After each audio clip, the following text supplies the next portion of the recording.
पेश साशियाए दिल वतन के लिए। जो देश के दर पे हुए अगियार की तरह, डट जाओ उनके सामने दीवार की तरह।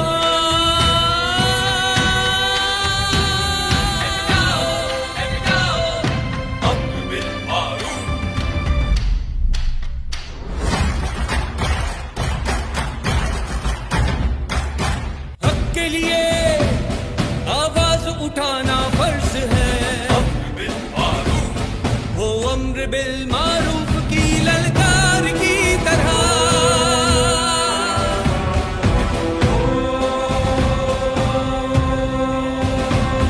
जब भी कभी ज़मीर के सौदे की बात हो,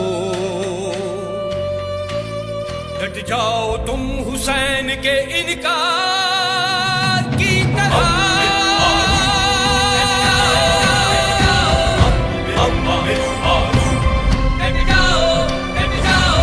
अमर बिल मारूफ।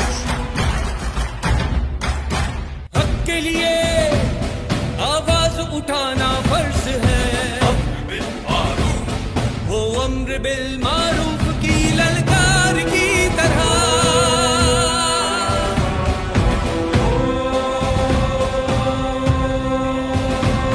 जब भी कभी ज़मीर के सौदे की बात हो,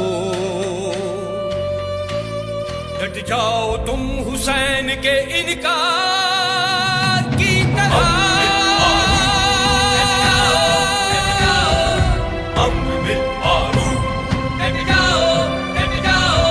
अमर बिल मारूफ।